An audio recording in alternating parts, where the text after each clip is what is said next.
Today we're taking apart the HP Envy to see what's actually upgradable and what isn't. Spoiler, most people think you can't, but there's actually a lot more you can do than HP lets on. This is a bit of an older model, so you can see that the rubber that used to be here has already started to wear off, but that's actually good in our case because we will have to take off the rubber and plastic that are along these lines. Everything that we take off here, make sure you keep somewhere that you know because it will all have to go back on once we're done. At this point, start by taking off all the screws that are on these two lines. Depending on your model, there may be more or less screws than I have here.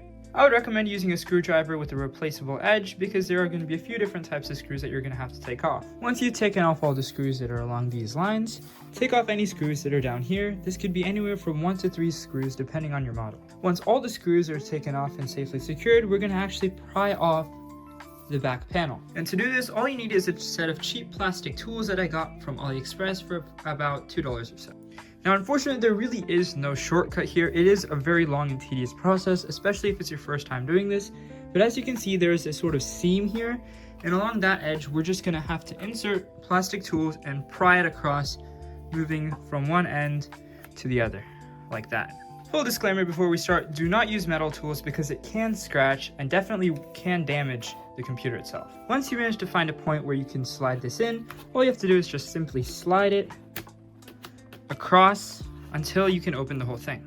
Now it's gonna want to close up on you, so what I would recommend is taking one of these tools and simply inserting it here to keep it propped open, as you can see me doing right here. And this makes sure that it doesn't start to close back up when you start to open up more of the back panel.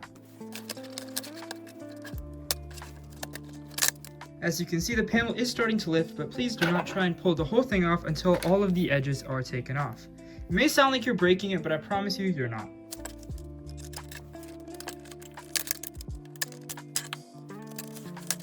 Once you feel the last piece of it give way, you can just go ahead and lift off this panel.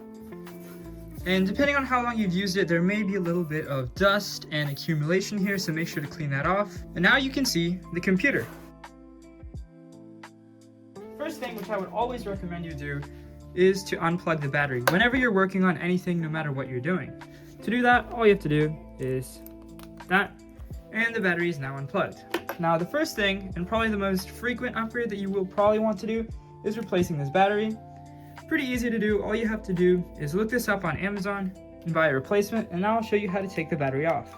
There are going to be 4 screws, one here, one here, one here, one here, and one here. They're going to be black. Make sure to take those off, and depending on which laptop you have, they may be in slightly different places, but you can generally tell which ones are connected to the battery. Once all the screws are taken off, you're free to lift up the battery. Now you will notice that there is a wire going along here, so just make sure to unclip that. With that, you've taken out the battery. Now this can be replaced if you notice that it's starting to swell up, or if you just notice the battery capacity go down, but make sure you are using this type of battery. Now, one thing, if you're not actually planning on upgrading and you simply wanted to see what you're looking at here, I would recommend to clean out the fans every so often, and I'll show you how to do that. Just make sure to take off these stickers. There's nothing wrong with that. These are just here to make sure that when you're using this on your lap, it doesn't cause your thighs to get burned. Now to take off the fan, you're just going to take off this screw and this screw. Once those screws are off, it will just lift off, and do make sure that you unplug it first. And if there is a problem with it, this can be replaced. It's just a little bit difficult to find it, but generally you might be able to find them on eBay, maybe on Amazon, and probably also on Facebook Marketplace. But these don't have any problems. Oftentimes you just need to clean it out. Now I'm sure the main upgrades that you're probably looking to do is to the RAM or to the SSD. Taking off the SSD is again going to be slightly different depending on which model you have, but only a little bit. There still will be this and this. To upgrade those, all you have to do is take off the screw, but as you can see on this one, this will just pop off. But sometimes this will have the heatsink in a way where it will require you to take off this screw. But as you can see, this is the SSD. Once you have unscrewed it, all you have to do is slightly pull it out. Make sure to be very gentle, and here's your SSD. Now this is the easiest upgrade. All you have to do is take your new SSD, slide it in here, screw it back into place, and then put your heatsink back on. But let's say you want to upgrade RAM. In that case, we're going to be working with this piece. Now this is clipped on, so all you have to do is just pull a little bit gently and it comes right off. And here is the RAM. We're running dual channel, and this is perhaps the most practical upgrade, but maybe the most expensive, especially in the current market. But if you really do need to upgrade, if you're running 4 gigabytes or 8 gigabytes, then all you have to do is push these and it comes right off. Get your new RAM, push these out, slide it right in, and it'll be good to go. Under here is the CPU. Now this is one of the only pieces of this that cannot be upgraded. You're just gonna have to buy a new motherboard if you wanna upgrade this. But I will still show you how to swap things out here. For example, if you wanna swap out the thermal paste or something like that, just take off these 4 screws. Once those 4 screws are off, it will just pop off. This is the cooling. Here you can see the CPU. Honestly, I would just leave it. There's very few situations in which I would recommend swapping out the whole motherboard just to get a new CPU because it is soldered on. So at this point, I would just screw everything back in.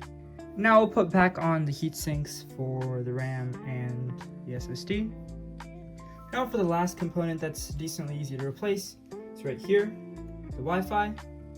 Now you'll notice that there's usually a piece of plastic over here. You can just take that out and unscrew this, and I would recommend swapping the Wi-Fi only if you really need to, making sure and double checking that you have a compatible module. Don't use ChatGPT for this, but these can be swapped out. All you have to do is unplug it, take these 2 out, put your new module in, and make sure that you're putting the right number where the correct one goes, and you'll have new Wi-Fi.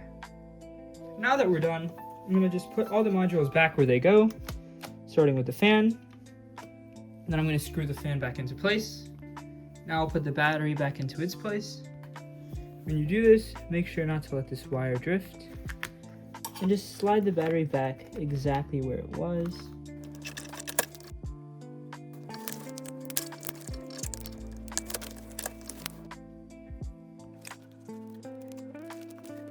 Once we're done, we can simply close this up. All you have to do is push it down. There will be latches on the sides, so everything will hook up nicely. And then we can go ahead and put the screws back here, here, and here. Now make sure to turn on the laptop. Check if anything is turning on. And it will enter a short boot up sequence, but that's perfectly normal.